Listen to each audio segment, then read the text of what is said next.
son las condiciones para el cual él fue diseñado. Aquí está la omega sub m para esta condición, aquí está en Hz, aquí está en radianes por segundo. La tensión en vacío de la línea es 480, eso quiere decir que la tensión de fase es de 277 volts. Y entonces, aplicando esta ecuación, que es la ecuación del generador, empezamos con las condiciones del problema. La primera condición del problema, él está cargado con una corriente nominal, con un factor de potencia de 0,8 en atraso.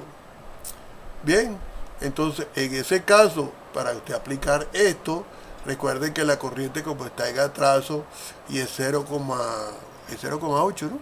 Es 0,8, entonces usted especifica esto en 0,8 y le da este resultado. Yo no voy a hacer eso porque usted tiene que saber resolver esta ecuación. Y la tensión de línea para ese primer caso es esta. En el segundo caso es la misma ecuacióncita, me fui para adelante. Ahora el factor de potencia es 1, quiere decir que B está en fase con I. El factor de potencia es 1, bueno, esto da el valor y aquí están los 468. Y esto es simplemente aplicar esta ecuación. Ahora, la I nominal es 60 amperes. Ustedes empezaban a hacerlo al revés, ¿no? Aquí dice a plena carga es 60 amperes. Entonces nos piden cuál es la eficiencia del generador. Bueno, la eficiencia del generador es la potencia de salida entre la potencia de entrada por 100. La potencia de salida es 3 veces el voltaje para este factor de potencia de 0,8 por la I nominal por el factor de potencia. Perdón. Y eso da la potencia de salida. A esta potencia de salida le sumamos las pérdidas y nos da la potencia de entrada. Hacen el cociente de la potencia de salida entre la potencia de entrada y les da esto que está aquí. El torque de entrada se hace para 60 Hz, que fue la condición que ellos pusieron en la segunda parte del problema, ¿no? 60 Hz. Y entonces, bueno, es la potencia de entrada entre esta frecuencia expresada en radianes por segundo y le da el torque de entrada. Y el torque de salida es nuevamente la potencia de salida, pero ahora entre la velocidad de la máquina para ese valor. Y le da este valor. Y la regulación nuevamente es voltaje sin carga menos voltaje a plena carga sobre voltaje a plena carga por 100.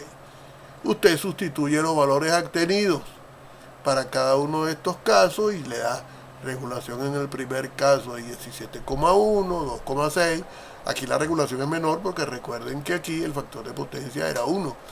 Y aquí queda negativo porque es capacitiva, porque era 0,8 en adelanto. Recuerden que cuando es adelanto estamos hablando de una capacidad. Entonces, vamos a imaginarnos un generador que está trabajando para una red aislada. Usted puede imaginarse que este es un generador sincrónico que alimenta una carga específica que es la industria, por ejemplo. Aquí lo han hecho con una entrada de agua. El agua pasa por aquí, hace que esta turbina se mueva y se mueve el rotor. Y tiene este mecanismo que regula la velocidad. Él controla el paso del agua y entonces es más lento o más rápido. Aquí están los anillos deslizantes que alimentan a través de una excitatriz de corriente continua el rotor. Y el estator alimenta la carga eléctrica. Esta carga eléctrica es la que se supone que está aquí por fase. Bien, entonces este señor solamente corresponde a la parte donde se genera en el estator esta tensión, esta XOS, y esto que está aquí es una fase de lo que está alimentando eso. Y bien, la tensión B es la tensión que se genera menos la caída que está aquí. Esa ecuacióncita es la que hemos venido manejando. Y entonces hay tres posibilidades, ¿no? Que la carga, por ejemplo, sea resistiva. Esto es resistivo. Eso quiere decir que este voltaje y esta corriente están en fase. La tensión aquí está a 90 grados porque es inductiva, y la suma a través de esta ecuación da el voltaje E sub 0. Esto es cuando la carga es resistiva. Cuando la carga es inductiva, puramente inductiva, por ejemplo, entonces la corriente atrasa el voltaje 90 grados. Y entonces aquí nos da el resultado, una carga inductiva. Y cuando es marcadamente capacitiva, este es el diagrama fasorial, porque cuando es capacitiva, pues la corriente adelanta el voltaje 90 grados. Y entonces aquí están las ecuacioncitas de la cual se basa esto. Eso es simplemente que ustedes reflexionen sobre lo que estamos diciendo. Ahora vamos a ver el acoplamiento, pero no a una industria, sino a una red de potencia infinita. Imagínense una máquina que se va a conectar al sistema interconectado. Evidentemente, esta máquina no va a hacer modificaciones en el sistema interconectado. Más bien, esta red que es de potencia infinita, y se le dice infinita porque esto no puede cambiar estos parámetros, más bien esta impone sus condiciones.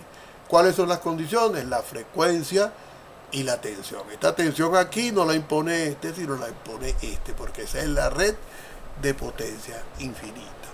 Y bueno, nuevamente tenemos la ecuación. La potencia compleja es 3 veces el voltaje aquí por el conjugado de la corriente I. Y entonces aquí se desarrolla esto y se pone que S es P más JQ.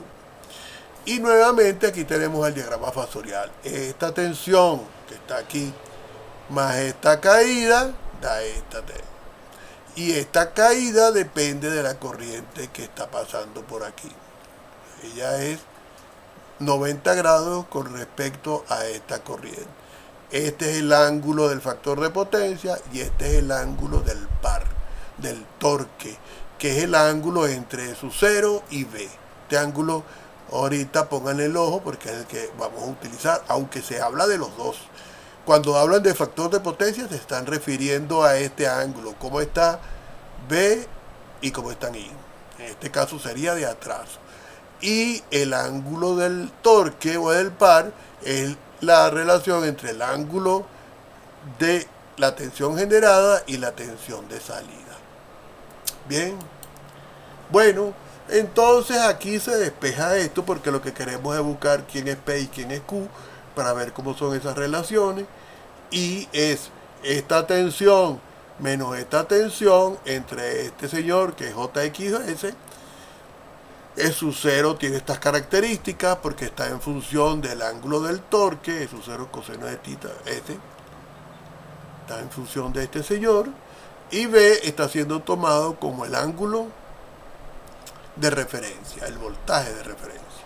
Entonces, la corriente I es esto, simplemente sustituir esto aquí, restarle V, que como él es V, tiene 0 grados, V queda en la parte real y eso se divide entre X sub S. Para nosotros poder aplicar esta ecuación, a tenemos que buscarle su conjugado. Su conjugado es simplemente cambiarle el signo a las partes imaginarias. Una vez que usted hace eso, hace esta operación. Y entonces lo que le queda es 3B por este señor con los ángulos cambiados. ¿Con qué detallito? Bueno, el detallito es que si yo divido esto entre esto, se van a ir las J. Y entonces aquí, aquí faltó un signo menos, por favor ten pendientes de eso, ¿no? Aquí va un signo menos. Este signo menos va aquí. Entonces la potencia, que es la parte real, observe que cuando usted divida este término entre JXS, este término es el que se va a convertir en la parte real. Y por eso es que da 3B E sub 0 seno del ángulo entre X u S. Porque las J se van y este menos con el menos de aquí abajo, eso da positivo. Yo tengo que corregir eso. Y la parte imaginaria sí va a ser afectada. Observen ustedes que es 3b e sub 0 coseno de delta menos b al cuadrado sobre X sub S. Bien. Esa sería la parte imaginaria. Aquí lo que interesa es analizar esto.